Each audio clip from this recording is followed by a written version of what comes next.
The G11K2 is one of the most unique guns in Phantom Forces, and so today I want to talk about whether it's worth buying early or not. So the G11 is an assault rifle unlocked at rank 211, but it doesn't function the same as most other assault rifles. So unlike most ARs, this one's actually primarily used in burst, and that's because it has a 2100 RPM burst. It still has an auto mode at like 460 RPM, but it's not really worth using. Why would you use that over the crazy burst it has? I don't know. But what's unique about this burst too is that it basically has no recoil. It's like firing a DMR that fires 3 shots at once. Like literally cross map, you aim at one point and click. You don't even have to pull down and they will literally land all in the same spot. It's really crazy. So it doesn't have the highest damage in the game, obviously. It's got 28 up close and 21 at long range, but it has really good multipliers, so it's got 1.2 for torso and 1.7 for head. So essentially what this means is that up close, you can 1 burst to the body if you hit all 3 on the torso, and then at long range, if you hit 2 of them on the head and then 1 of them on the body, or all 3 on the head, that will also one-shot. But even if you don't one-shot, you can just fire a second burst and kill him with 1 more bullet. So it's really good at all ranges. It's a little awkward to use though. Like the biggest issue I found with this weapon is that it takes an aiming skill that no other weapons in this game take.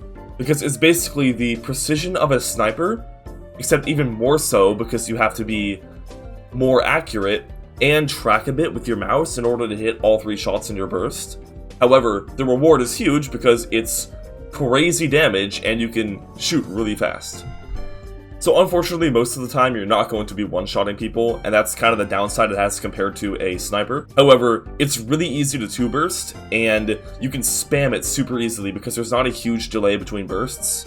So if you have high precision and you're really good at very small tracking movements, you can really get a lot done with this weapon, even though it is a lot harder to use than an automatic or a sniper.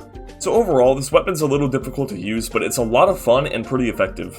It's pretty much just a mix between an AR, shotgun, and a sniper, and so it's really versatile. Like, it's not really meta because I feel like other weapons tend to be more reliable. However, if you're a good player, you're gonna get a lot of mileage out of this. Another thing I like about this weapon is that it's really discreet. Like, a lot of times, even if you're firing, people still won't notice you. Not as much so as a sniper, but because you're firing in bursts and it's not crazy loud, even with the suppression, a lot of times you could play in kind of risky positions and people still won't notice you. So that's always nice to see. As for a setup, the best one is any sight, muzzle brake, stubby grip, and blue laser, and default ammo. The reason you want to use this is because you want to reduce vertical recoil as much as possible to make the bursts as precise as possible. Now, would I recommend this over more typical meta weapons, such as generalist automatics or snipers?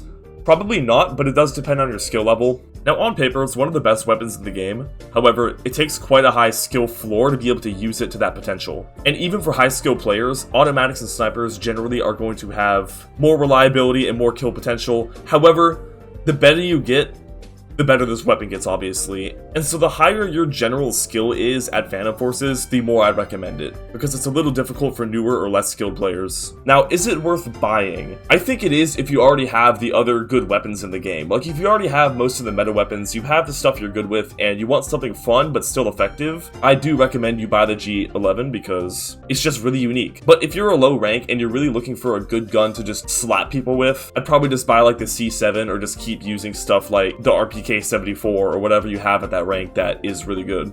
So yeah, in conclusion, if you're looking for something fun and unique that's also pretty good, buy the G11. However, I wouldn't recommend it if you're a low rank or you're looking for something specifically to dominate, because you're going to find more mileage out of other weapons.